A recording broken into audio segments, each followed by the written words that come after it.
Sir, ಅಂತಿಮ ಅಧಿಸೂಚನೆ ಆಗದೇನೆ ಹಣ ಹಾಕೋಕ್ಕಾಗಲ್ಲ. ಅಂತಿಮ ಅಧಿಸೂಚನೆ ಆದ ತಕ್ಷಣನೂ ಹಣ ಹಾಕೋಕ್ಕಾಗಲ್ಲ. ಯಾಕಂದ್ರೆ ಹಣ ಹಾಕ್ಬೇಕು ಅಂತಂದ್ರೆ ರೈತರು ಒಪ್ಪಿಗೆ ಕೊಟ್ಟು ಡಾಕ್ಯುಮೆಂಟ್ ಕೊಟ್ಟು ಅವರು ತಮ್ಮ ಸಂಬಂಧಪಟ್ಟಂತ ಡಾಕ್ಯುಮೆಂಟ್ಗಳು ಬ್ಯಾಂಕ್ ಖಾತೆಯಲ್ಲ ಕೊಡಬೇಕು. ಹಣ ಅಂದ್ರೆ ಇದೇನು ಹೆಲಿಕಾಪ್ಟರ್ ತಂದು ಉದುರಿಸ್ಬಿಟ್ಟು ಹೋಗುವಂಥದ್ದಲ್ಲ. ಹಂಗಾಗಿ ಗಾಣಕಲ್ ನಟರಾಜುಗೆ ಕಾನೂನು ಬಗ್ಗೆ ಪರಿಜ್ಞಾನ ಇಲ್ಲ. ಅವರು ಸ್ವಲ್ಪ ಪ್ರಾಥಮಿಕ ಅಧಿಸೂಚನೆ ಅಂದ್ರೇನು, ಅಂತಿಮ ಅಧಿಸೂಚನೆ ಅಂದ್ರೇನು, ಅಂತಿಮ ಅಧಿಸೂಚನೆಗೆ ಸರ್ಕಾರ ಇನ್ನೂ ಒಪ್ಪಿಗೆ ಕೊಟ್ಟಿಲ್ಲ. ಸರ್ಕಾರ ಒಪ್ಪಿಗೆ ಕೊಟ್ಟಿರೋದು ಬಿಡದಿ ಸಮಗ್ರ ಟೌನ್ಶಿಪ್ ಯೋಜನೆಗೆ ಅನುಮೋದನೆ. ಯಾವುದಕ್ಕೆ 18,313 ಕೋಟಿ ರೂಪಾಯಿನಲ್ಲಿ ಯೋಜನೆಯನ್ನು ಅನುಷ್ಠಾನ ಮಾಡೋದಕ್ಕೆ ಏಪ್ರಿಲ್ 34ರ ಸಭೆಯಲ್ಲಿ ಅವರು ಅನುಮೋದನೆ ಕೊಟ್ಟಿದ್ದಾರೆ. ಅಂದ್ರೆ ಅಂತಿಮ ಅಧಿಸೂಚನೆಗೆ ಅನುಮೋದನೆ ಅಲ್ಲ.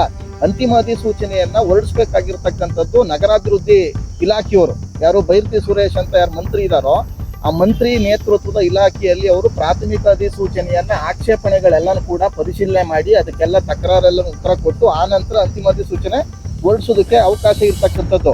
ಅಂತಿಮ ಅಧಿಸೂಚನೆ ಮತ್ತೆ ಸಂಪುಟಕ್ಕೆ ಹೋಗ್ಬೇಕಾಗಿದೆ. ಹಂಗಾಗಿ ಗಾಣಕಲ್ ನಟರಾಜ್ ಅವರು DK ಶಿವಕುಮಾರ್ ಅವರು ಹೇಳ್ಕೊಟ್ಟಂತೆ ನೃತ್ಯ ಮಾಡುತ್ತಿರುವ ಒಬ್ಬ ಪಾತ್ರಧಾರಿ ಅಷ್ಟೇ, ಕೀಲಿ ಕೊಟ್ಟಿರುವಂತ ಗೊಂಬೆ. ಅವ್ರಿಗೆ ಕಾನೂನಿನ ಯಾವ ಜ್ಞಾನವೂ ಕೂಡ ಇಲ್ಲ.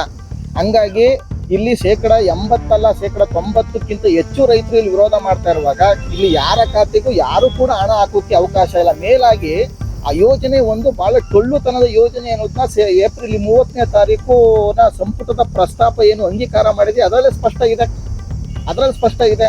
ಗ್ರೇಟರ್ ಬೆಂಗಳೂರು ಅಥಾರಿಟಿ ವ್ಯಾಪ್ತಿಯಲ್ಲಿ ಇರ್ತಕ್ಕಂಥ ಯೋಜನಾ ಪ್ರಾಧಿಕಾರಗಳಿಂದ ಏನ್ ಹಣ ಪಡೆದಿದ್ದಾರೋ ಹಣನ ವಾಪಸ್ ಕೊಡಬೇಕು ಅಂತೇಳಿ ಸಂಪುಟದಲ್ಲಿದೆ.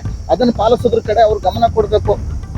ಮತ್ತು ಅವ್ರಿಗೆ ಎಲ್ಲೂ ಕೂಡ ಸಾಲ ಎತ್ತಕ್ಕೆ ಸರ್ಕಾರ ಗ್ಯಾರಂಟಿ ಎಷ್ಟು ಕೊಡ್ತದೆ, ಎಷ್ಟು ಗ್ಯಾರಂಟಿ ಕೊಡೋಕೆ ಆಗ್ತಾ ಇಲ್ಲ ಅನ್ನೋದೆಲ್ಲ ಅದ್ರಲ್ಲಿ ಬಹಳ ಸ್ಪಷ್ಟ ಇದೆ. ಹಂಗಾಗಿ ಇದು ರೈತರನ್ನ ಬೆದರಿಸ್ತಕ್ಕಂಥ, ರೈತರಲ್ಲಿ ಆತಂಕ ಉಂಟು ಮಾಡ್ತಕ್ಕಂಥ, ರೈತರಲ್ಲಿ ಗೊಂದಲ ಉಂಟು ಮಾಡ್ತಕ್ಕಂಥ, ರೈತರಲ್ಲಿ ಒಡಕು ಉಂಟು ಮಾಡ್ತಕ್ಕಂಥ ಒಂದು ಹತಾಶ ಯತ್ನ. ಈ ಹತಾಶ ಯತ್ನಕ್ಕೆ ಯಾವ ರೈತರು ಕೂಡ ಬಲಿಯಾಗುವುದಿಲ್ಲ. ನಾವು ಒಗ್ಗಟ್ಟಾಗಿ ಮುಂದುವರಿತೀವಿ. ಅಂತಿಮ ಅಧಿಸೂಚನೆ ಆದ ದಿನವೇ ನಾವು ಈ ಸರ್ಕಾರದ ಚರಮಗೀತೆಯನ್ನು ಆಡಬೇಕಾಗ್ತದೆ. ಈ ಸರ್ಕಾರದ ಕಿತ್ತಾಗುವಂತ ಒಂದು ದೊಡ್ಡ ರೈತ ಹೋರಾಟ ಇಡೀ ರಾಜ್ಯಾದ್ಯಂತ ಬುಗ್ಲೇಳ್ತಕ್ಕಂಥ ಸಿದ್ಧತೆಯನ್ನ ಇವತ್ತು ನಾವು ಮಾಡಿದ್ದೀವಿ. ಮೊನ್ನೆ ಸಂಯುಕ್ತ ಹೋರಾಟ ಕರ್ನಾಟಕ ಕೂಡ ಬೆಂಗಳೂರಿನಲ್ಲಿ ಒಂದು ಪತ್ರಿಕಾಗೋಷ್ಠಿ ಮಾಡಿ ಆ ಎಚ್ಚರಿಕೆಯನ್ನು ಕೊಡ್ಲಾಗಿದೆ. ಹಂಗಾಗಿ ಅಂತಿಮ ಅಧಿಸೂಚನೆ ಮಾಡ್ತಕ್ಕಂಥ ದುಸ್ಸಾಹಸಕ್ಕೆ ಈ ಸರ್ಕಾರ ಹೋದ್ರೆ ಅದು ಬಿಡದಿ ಟೌನ್ಶಿಪ್ ಯೋಜನೆಯನ್ನು ಮಾಡೋಕೆ ಸಾಧ್ಯ ಆಗುದಿಲ್ಲ. ಚನ್ನರಾಯಪಟ್ಟಣದಲ್ಲಾದ ಮುಖಭಂಗ ಬಿಡದಿಯಲ್ಲಿ ಮತ್ತೊಂದು ಸಾರಿ ಸಿದ್ದರಾಮಯ್ಯ ಸರ್ಕಾರಕ್ಕೆ ಮತ್ತು DK ಶಿವಕುಮಾರ್ ಸರ್ಕಾರಕ್ಕೆ ಆಗುತ್ತೆ ಅನ್ನೋದನ್ನ ನಾನು ಇಲ್ಲಿ ಸ್ಪಷ್ಟಪಡಿಸ್ತಾ ಇದ್ದೀನಿ.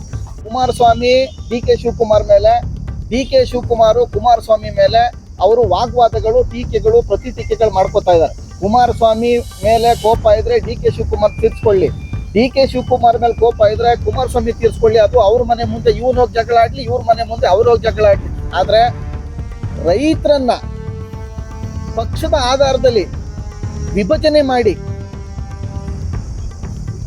ರೈತರ ಒಗ್ಗಟ್ಟನ್ನ ಒಡಕನ್ ತಂದು ಒಗ್ಗಟ್ಟನ್ನು ಹಾಳು ಮಾಡ್ತಕ್ಕಂಥ DK ಶಿವಕುಮಾರ್ ಅವರ ಪ್ರಯತ್ನಕ್ಕೆ ಇಲ್ಲಿ ಯಶಸ್ಸು ಸಿಗುವುದಿಲ್ಲ. ಇದು ಪಕ್ಷಾತೀತವಾದಂಥ ಹೋರಾಟ. ಇದು ಕುಮಾರಸ್ವಾಮಿ DK ಶಿವಕುಮಾರ್ ನಡುವೆ ಏನೇ ಇದ್ರು ಅದು ಅವರವ್ರ ಬಗೆಹರಿಸ್ಕೋಬೇಕು. ಇದು ನಮ್ಮ ರೈತರದ್ದು ಪಕ್ಷಾತೀತವಾದ ಹೋರಾಟ ಅನ್ನುವಂಥ ಒಂದು ಮಾತನ್ನ ಇಲ್ಲಿ ಸ್ಪಷ್ಟಪಡಿಸ್ಲಿಕ್ಕೆ ನಾನು ಬಯಸ್ತೇನೆ.